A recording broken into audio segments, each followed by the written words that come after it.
자, 여러분 교재에 우리 12페이지가 되겠습니다. 부동산 총론에 대한 내용이죠.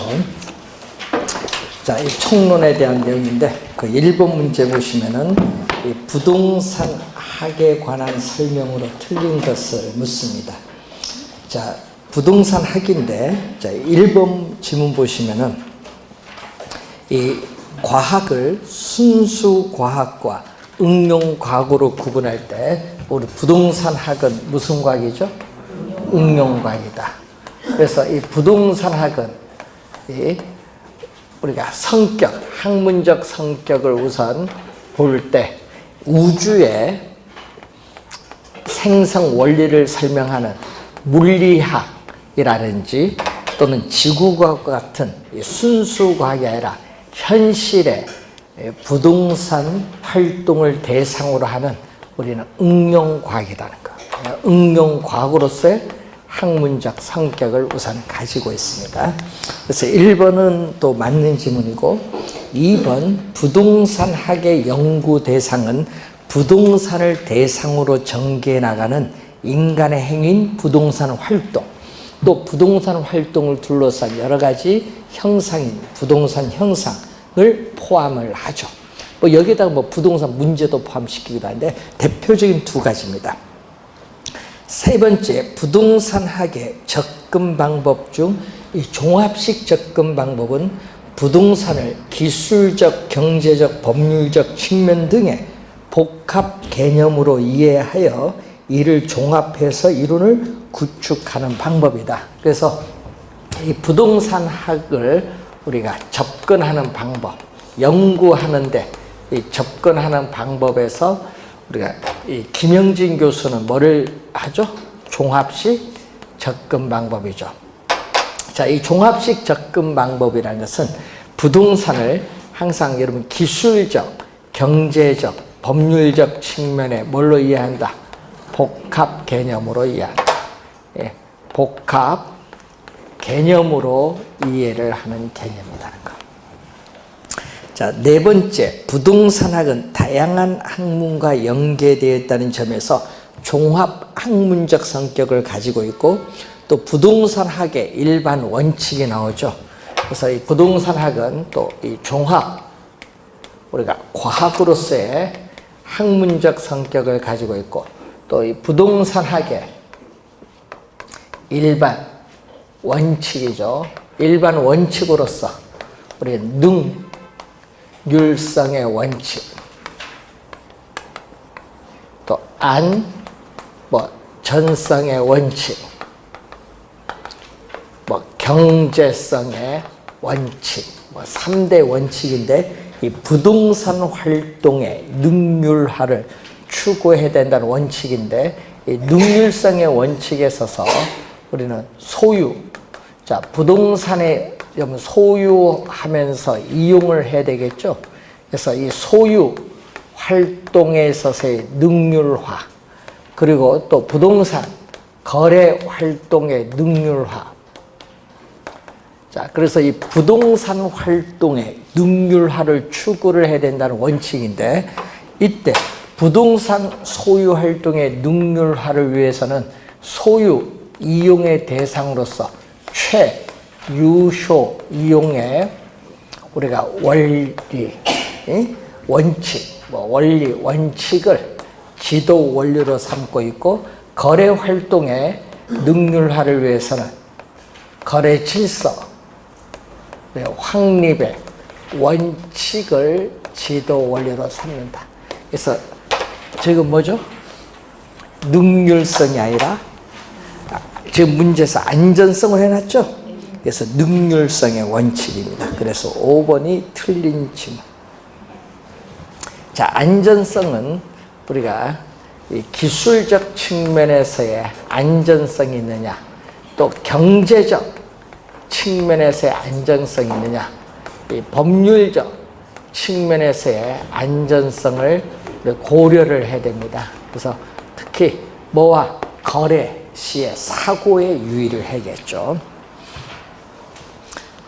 자, 2번과 3번 문제가 우리가 작년에 개정된 거죠. 한국 표준산업 분류에 따르는 부동산업에 해당되지 않는 걸 봤더니 부동산업은 부동산 임대 및 공급업과 부동산 관련 서비스업으로 크게 둘로 나누죠.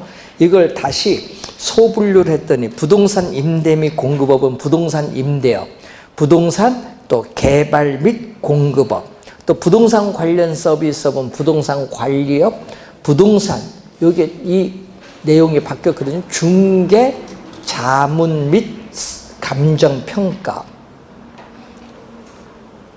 옛날에는요, 자문이 없었죠.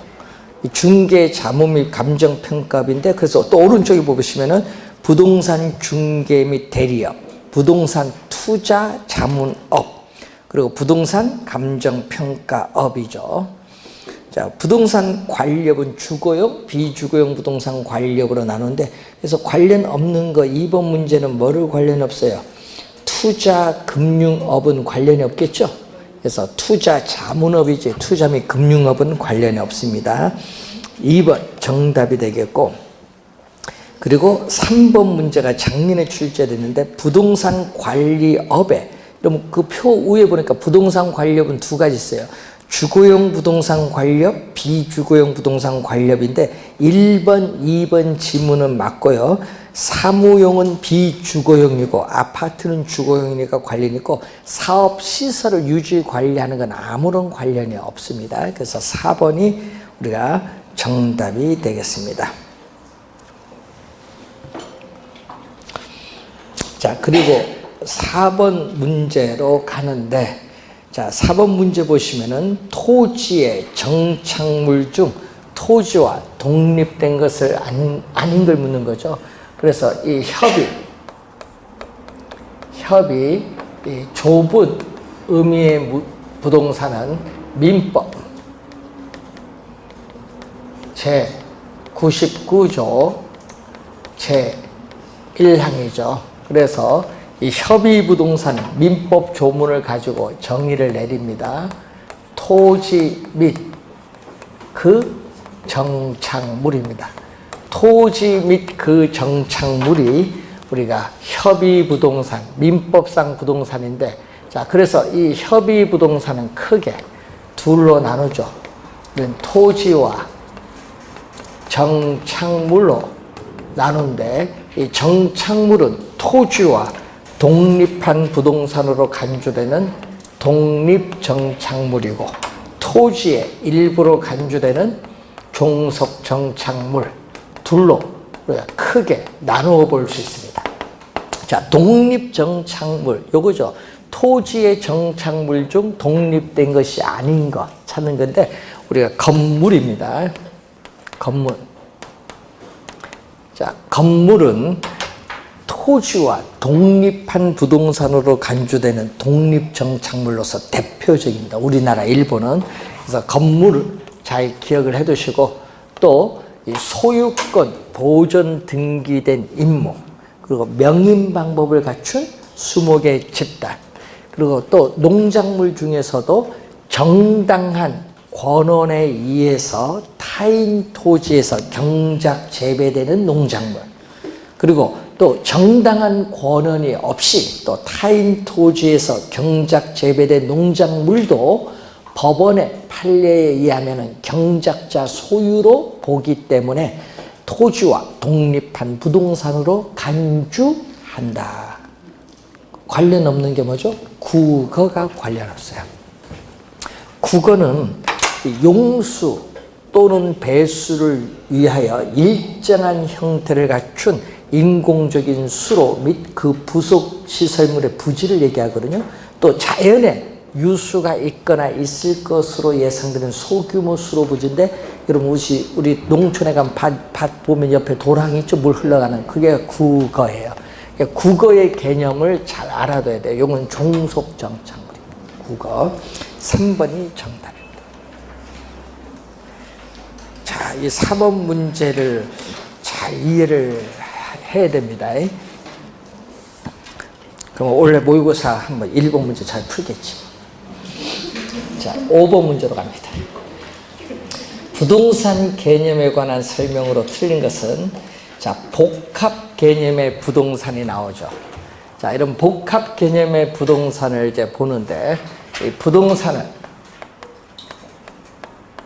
부동산을 크게 유형, 형태가 있는 유형적 측면으로 보나 형태가 없는 무형적 측면으로 보냐 이걸 보는 거죠. 자, 유형적 측면, 자, 무형적 측면. 자, 부동산의 이용 기법적 측면에서 바라보는 이 기술적 측면에서 바라보는 부동산 개념이고 무형적 측면에서 가격 관계를 다루는 우리 경제적 측면에서의 개념 그리고 또 권리 관계를 다루는 또 법률적 측면에서의 개념이 있어요. 그래서 부동산을 우리가 기술적, 경제적, 법률적 측면에서 우리가 파악을 해서 나타내는 개념을 복합 개념. 그래서 시험 문제에 복합 개념이라는 용어가 나오면은 항상 기술적, 경제적, 법률적이 지문에 나오는 거예요. 그래서 1번 어떻게 돼요? 맞는 지문. 아까 우리 종합식도 나왔죠? 기술적, 경제적, 법률적. 2번 민법상 부동산은 요거죠. 자, 민법상 부동산은 민법 조문을 가지고 정의를 내렸기 때문에 이 협의 부동산에 뭐라고 하죠? 민법상 부동산 토지 및 그 정착물. 2번 맞는 지문. 3번 기술적 개념의 부동산은 생산 요소, 자산, 공간, 자연을 만다. 생산 요소, 자산. 이 들어가서 틀렸는데 여러분 기술적 개념의 부동산은 자연, 공간, 위치, 환경을 우리가 의미해요. 그리고 이 경제적 우리가 개념의 부동산, 이 경제적 개념의 부동산이 자산, 자본, 생산 요소, 기업의 생산 활동을 위한 공장 부지로서 제공되는 우리 수동적 측면의 요소인 생산재, 또 인간의 최종 생활의 편의를 위해서 제공되는 소비재 자체가 하나의 상품인데 지금 뭐가 주어졌죠? 자산과 뭘로? 생산 요소. 요거는 경제적 개념. 자연, 공간, 요거는 무슨 개념? 기술적 개념. 3번 정답. 요것만 알아도 하나 맞추는 문제죠. 뭐. 준부동산이죠. 자, 이 협의 부동산에 뭐를 대주죠? 부동산을 대주면은 이걸 광의, 넓은 의미의 부동산이라고 한다. 자, 준부동산의 여러분 개념. 지금 요걸 묻는데 이 개념은 뭐를 알아야 돼요? 성립 요건을 알아야 해요. 성립 요건. 그래서 이 성립 요건을 보면은 등기 또는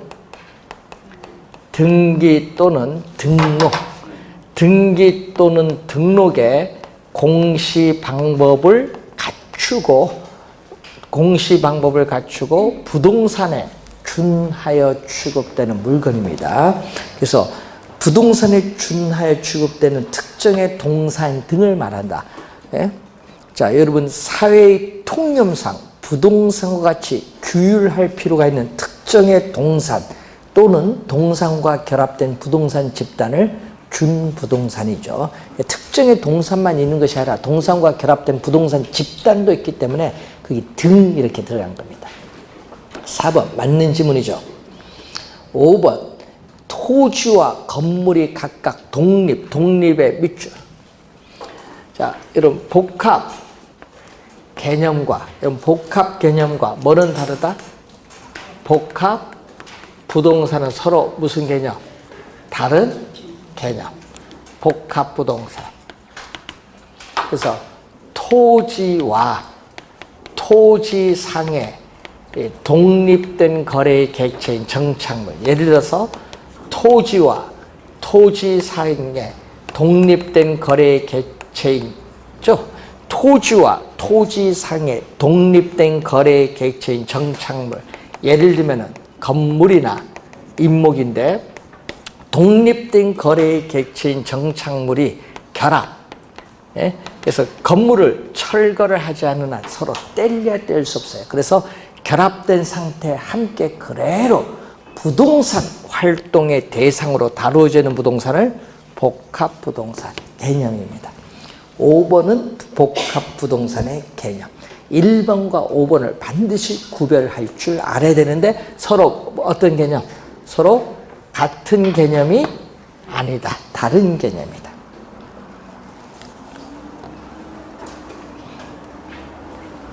자, 6번. 건부지와 나지에 대한 그러한 설명을 얘기하는 거죠.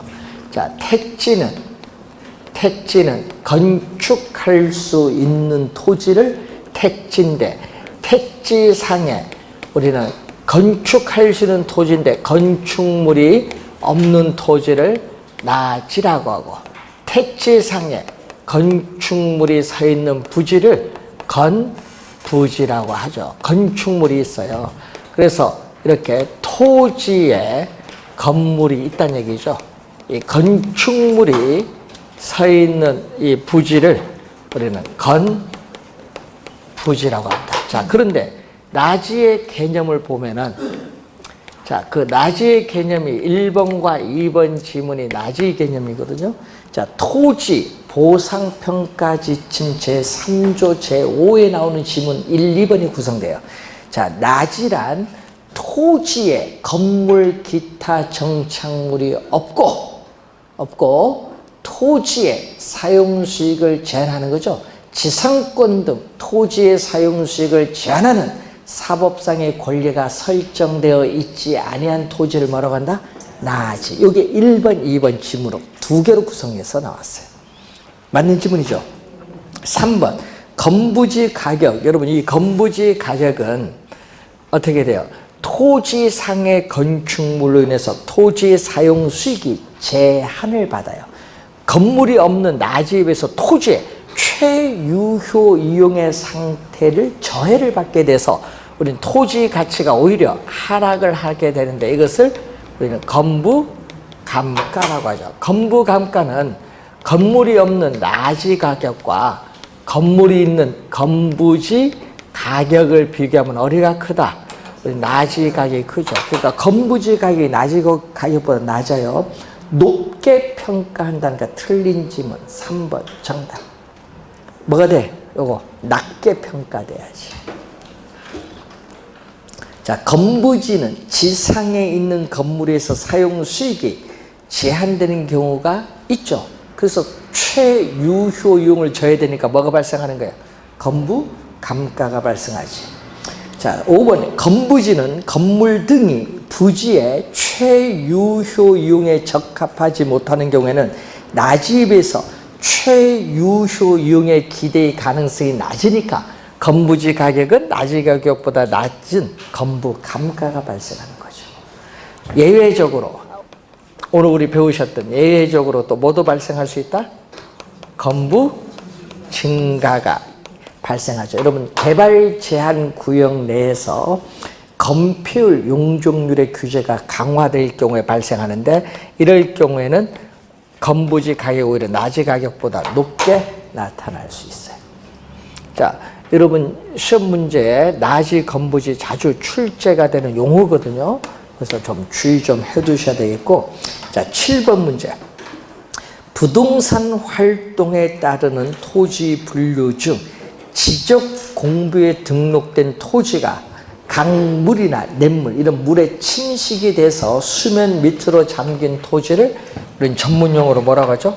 포락지. 예, 포락지. 포락지.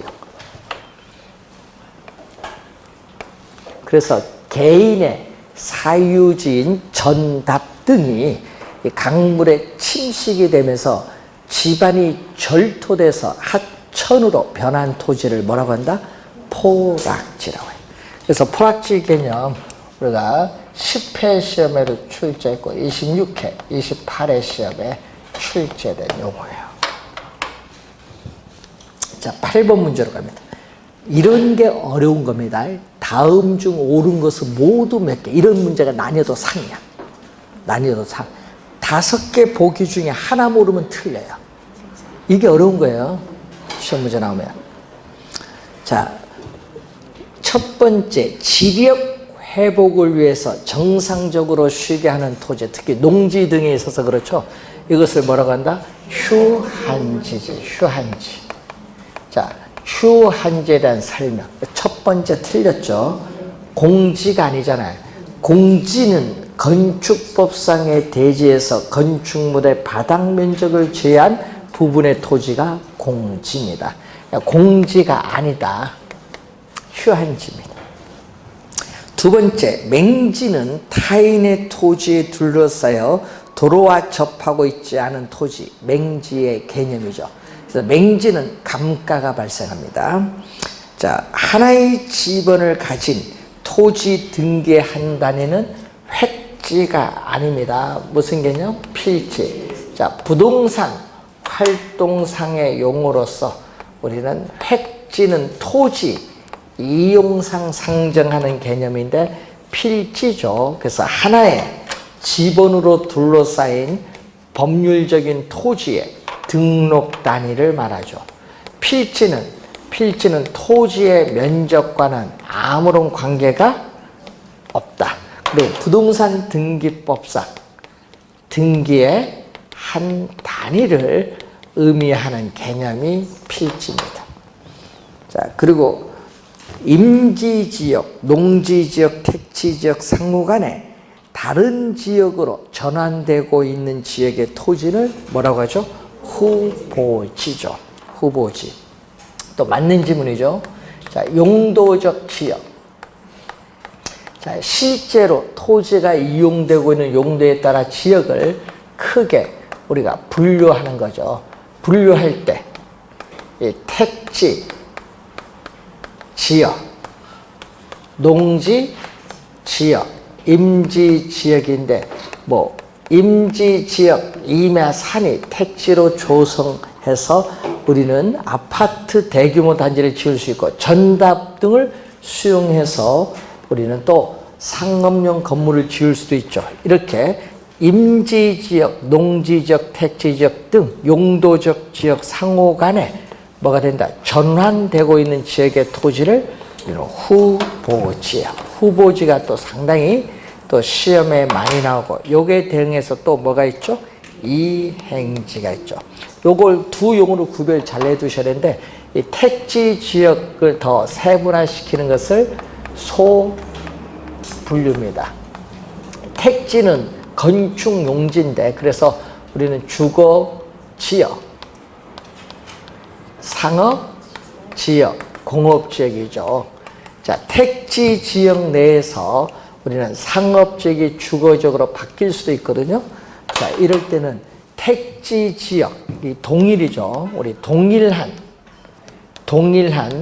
용도적 지역 내, 동일한 용도적 지역 내 이 소분류 상호 간의 이 이행 중에 있는 토지를 이행지라고 해요. 이행지.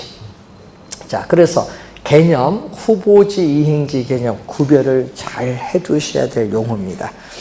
원래 29회 출제 예상대로 용어거든요. 그래서 잘 알아두셔야 되겠고, 자, 다섯 번째, 법지는 소유권은 인정되지만 이용 실익이 없거나 그리고 적은 토지를 말한다. 어떻게 돼요? 법지. 맞는 지문이죠. 그래서 3개가 맞네요. 3번 정답. 법지와 반대되는 개념. 작년에 출제했잖아요. 자, 법지와 반대되는 개념이 빈지를 작년 시험에 포락지 예를 주고 빈지로 물었어요. 빈지는 바닷가. 법적으로는 소유권은 인정되지 않지만 실제 이용함으로써는 이익은 있는 토지의 바닷가. 대천 해수욕장 하나콘도 앞에 거기 만조됐을 때 거기 백사지 조그맣게 있거든요. 예? 거기가 바닷가, 그게 빈지.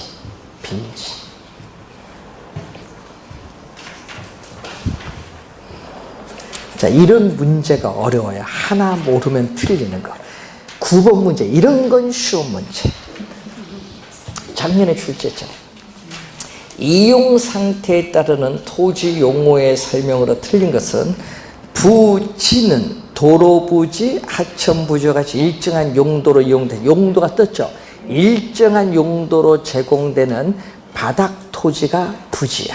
1번 부지 개념 맞습니다. 용도가 포인트고, 2번 선하지는 아까 우리 많이 배웠잖아요. 선하지는 뭐죠? 고합선 아래에 있는 토지인데 뭐가 발생하죠? 맹지도 감가가 발생을 하지만은 또 선하지도 뭐가 발생한다? 감가가 발생. 나중에 다음 토지 중 감가가 발생하는 토지로 연결한 거 물을 수도 있지. 그래서 토지 이용 및 거래의 제한을 받는 경우가 많죠. 고합선 아래에 있는 토지니까. 자, 맹지는 도로와 직접 연결되지 않은 한필지 토지를 말하죠.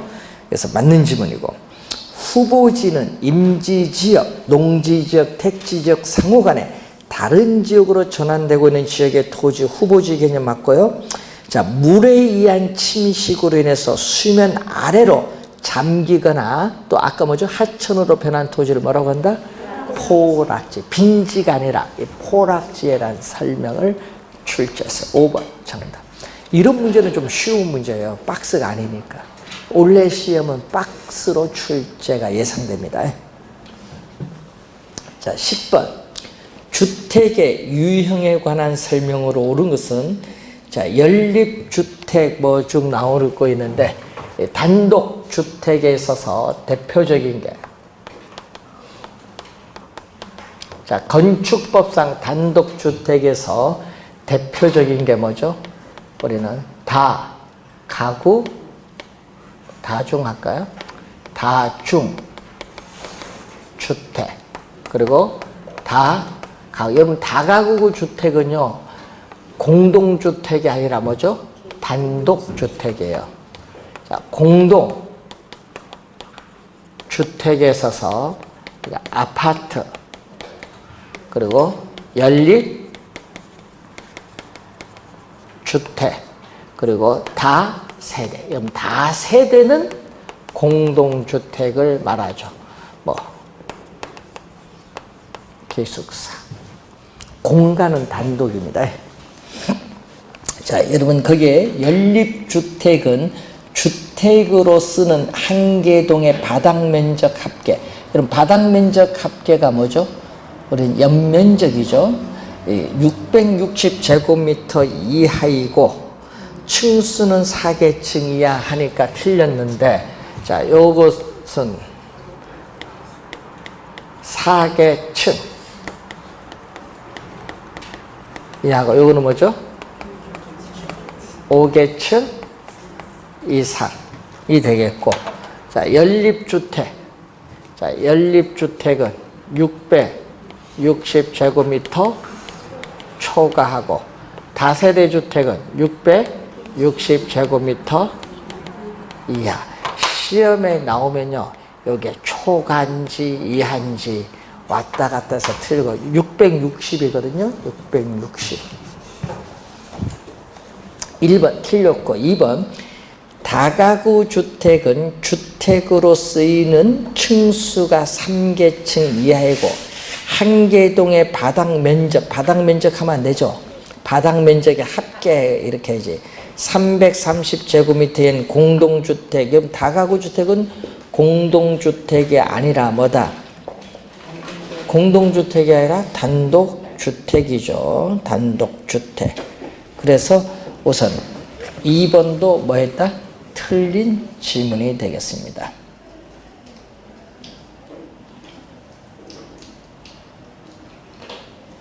자, 그리고 거기 보시면은 다세대 주택은 주택으로 쓰는 한 개동의 바닥 면적 합계가 얼마? 330제곱미터 이하 하니까 또 틀렸죠. 층수는 5계층이 아니라 4계층 이하. 틀렸고, 다중주택은 학생 또는 직장인 등 다수인이 장기간 거주할 수 있는 구조로서 독립된 주거 형태가 아니고 연면적이 바닥 면적의 합계입니다. 330제곱미터 이하. 맞죠? 맞고, 그리고 또 얼마? 층수는 3계층 이하. 여러분 3계층, 과거에는 3층 이하인데 이게 2년 전에 법이 바뀌어서 3계층 이하로 바뀌었거든요. 3계층 이하의 주택. 이것을 작년에 출제를 또 했어요. 여러분 10번의 답은 4번인데 이걸 오른쪽 11번 문제 보면 이것을 작년에 또 출제했어요. 같은 문제죠. 그래서 여러분 다중주택 요게 몇 개층?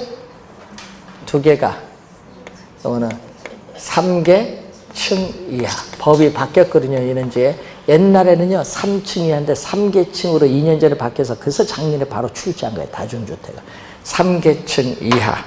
그리고 다중주택은 얼마? 330제곱미터 이하. 다가구 주택은 얼마? 660제곱미터.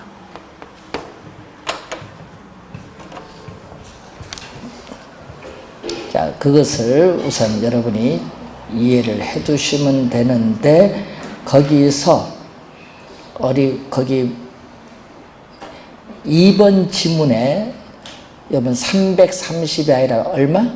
660. 그게 해설에 그게 오타가 났어요. 660입니다.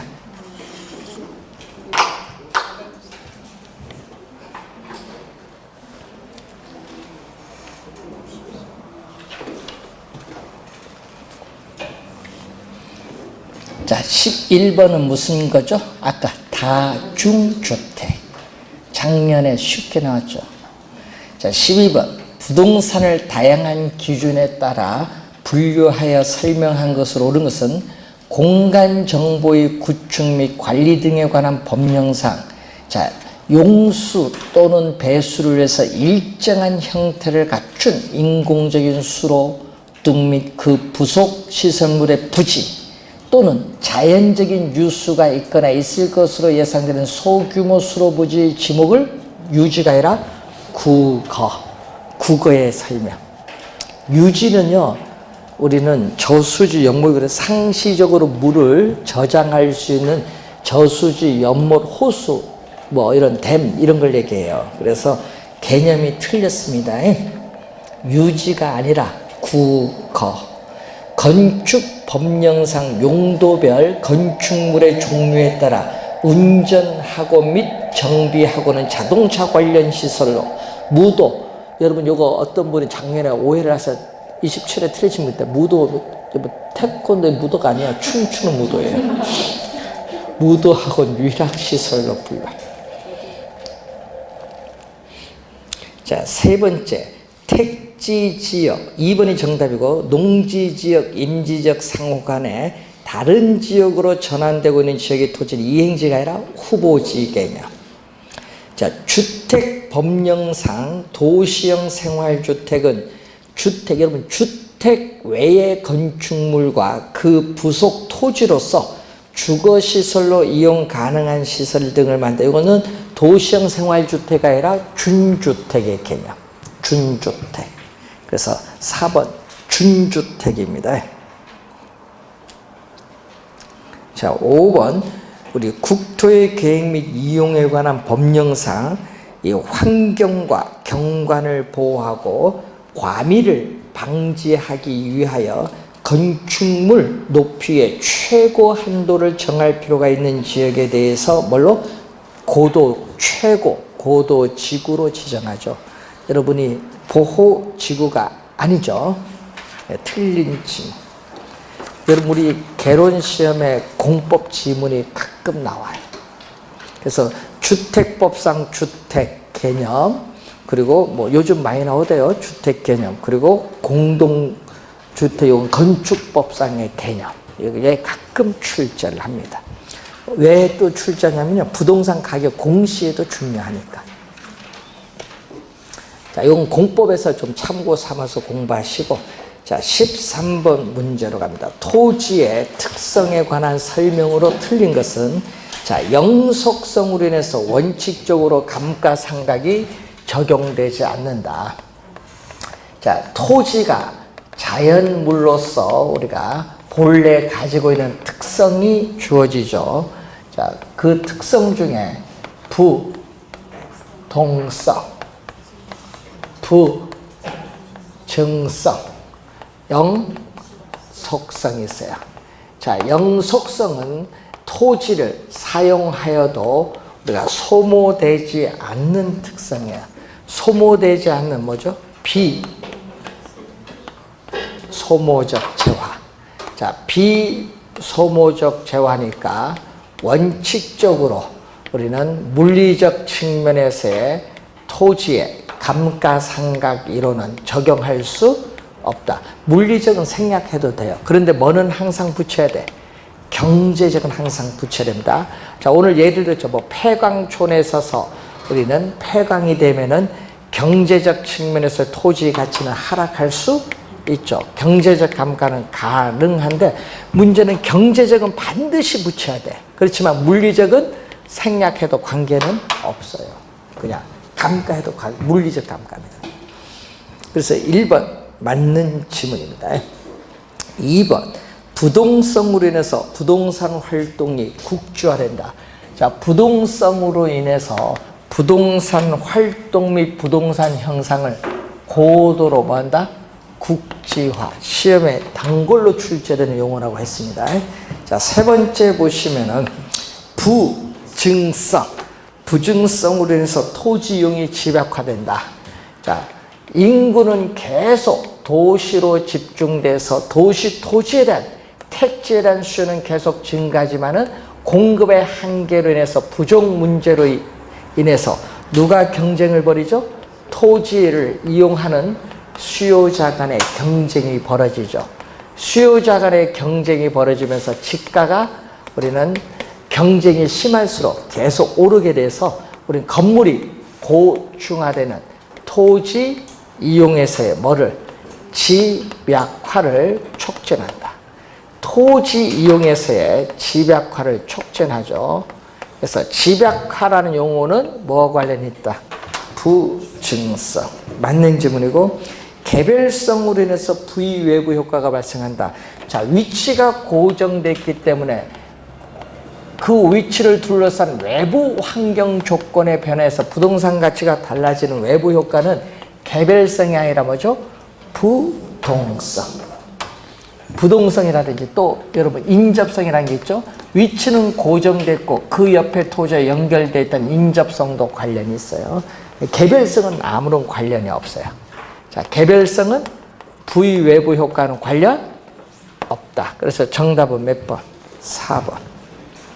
토지 이용 주체의 목적에 따라 인위적으로 분할 또는 합병하여 어떻게 이용할 수 있다. 요거는 무슨 특성이죠? 인문적. 토지와 인간의 관계에 있어서 인간이 토지에 인위적으로 부여한 특성 중에 용도의 다양성도 있지만 이 용도의 다양성을 지원해주는 기능, 요걸 의미하죠. 5번 지문은 토지의 뭐? 병합, 분할의 가능성, 요 설명입니다. 5번 지문. 자, 14번. 토지의 자연적 특성 중 영속성에 관한 설명으로 옳은 것을 모두 고른 것. 토지의 집약적 이용과 토지 부족 문제의 근거. 자, 이렇게 토지 부족 문제의 근거도 제시해주고 집약적인 토지용 집약이라는 용어가 나오면은 부증성, 기역은 부증성. 니은 소모를 전제로 하는 재생산 이론. 자, 여러분 요거에 비소모적 재화이기 때문에 토지의 소모를 전제로 하는 재생산 이론 성립되지 않고 또 감가상각 이론은 적용되지 않는다. 니은 영속성입니다. 디귿 부동산 활동을 임장 활동시킨다. 자, 여러분 각종 우리 자료를 수집해서 부동산이 위치해 있는 현장에 가서 확인하는 임장 활동이 나오고 부동산 가치에 영향을 미치는 지역 요인에 대한 분석, 이 지역 분석의 근거, 필요성을 제기해 주는 것은 뭐죠? 부동성. 디귿 틀렸고, 네 번째, 일물 일가의 법칙이 어떻게 돼? 배제된다. 개별성이죠. 자, 개별성으로 인해서 토지, 상품은 뭐가 돼? 표준화가 어려워요. 비표준화로 인해서 또는 우리는 개별성이 강하기 때문에 일물, 일가의 법칙이 적용되지 않고 또 이 개별성은 또 뭐죠? 물리적으로 토지의 대체는 뭐다? 불가능하죠. 비대체성으로 인해서 우리는 토지 시장에 있어서 토지 상품 간의 완전한 대체 관계를 제약한다. 자, 완전한 대체 관계를 제약하는 것. 이것은 무슨 특성? 개별성. 네 번째 틀렸고, 부동산 활동을 장기 배려를 한다. 자, 토지로부터 얻는 수익. 자, 비소모적 재화이기 때문에 토지 수익은 뭐가 발생한다? 영속적이기 때문에 부동산 활동 시에 또 장기적인 배려가 필요하다. 자, 장기적인 배려가 필요하다. 그리고 또 거기에 맨 끝에 가치 보존력. 자, 토지는 또 비소모적 재화이기 때문에 가치에 소모가 없어서 가치의 보존력이 우수한 것도 바로 뭐의 특성? 영속성. 2번 정답.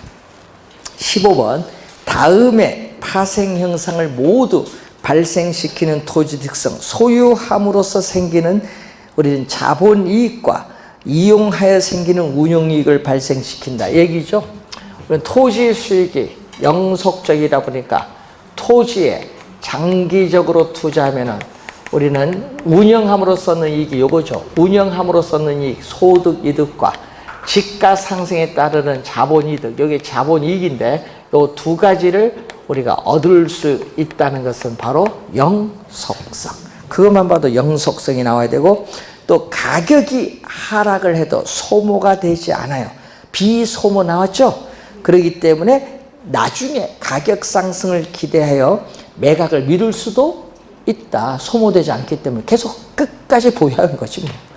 부동산 관리의 중요성을 우리가 강조하는 것은 영속성입니다. 4번 정답. 16번, 우리가 토지의 자연적 특성으로 설명 틀린 건데, 토지의 부증성은 지대 또는 지가를 발생시키고 최유효 이용의 근거가 되죠. 자, 부증성은 면적에 뭐를 의미한다? 유한성을 말하죠.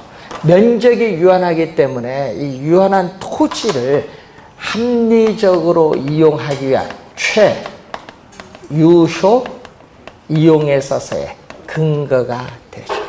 근거. 맞는 지문입니다. 2번, 토지의 개별성은 부동산 활동과 부동산 형상을 개별화시킨다. 개별화가 포인트죠. 개별화시키기 때문에 부동산 원리 도출 이론의 전개가 어렵습니다. 세 번째, 부동성은 지방자치단체 운영을 위한 부동산 조세 수입의 근거가 될 수 있다. 예를 들면 뭐 취득세 이런 거. 자, 네 번째, 영속성은 미래의 수익을 가정하고 가치를 평가하는 직접 환호법이죠. 얘기죠. 비소모적 재화이죠. 자, 비소모적 재화이기 때문에 우리는 토지에 투자한 자본을 회수할 필요가 없어서 우리는 토지에 있어서 직접 환원법, 감정평가이론에서 우리 수익환원법에서 수익환원 방법의 직접 환원법에 뭐가 된다? 근거가 된다. 그래서 가격은 토지로부터 우리 장래에 기대되는 순수익을 뭘로? 환원, 이율로 환원하면은 구할 수 있는 거. 이게 직접 환원. 영속성입니다. 다섯 번째, 토지 부증성으로 인해서 이용 전환을 통한 토지 용도적 공급은 더 이상 늘릴 수 없다. 자, 물리적 공급은 어떻게 되죠? 자, 물리적 공급은 이렇게 자연적으로 주어진 지표의 총량인데 이 지표의 총량 중에서 인간이 이용할 수 있는 부분의 토지를 용도적, 경제적 공급인데 택지 조성, 간척 개발 등을 통해서 어떻게 돼요? 이렇게 인간이 이용할 수 없었던 토지를 인간이 이용할 수 있게끔 늘려줄 수 있죠. 물리적 양은 변화가 없지만은 용도적 측면에서의 토지 양은 증가시켜 줄 수 있다. 여기에 포인트. 5번 정답. 올해 시험은 박스가 좀 주의해 두시고 그 중에서도 부동성을 좀 주의하실 거예요. 29회 시험.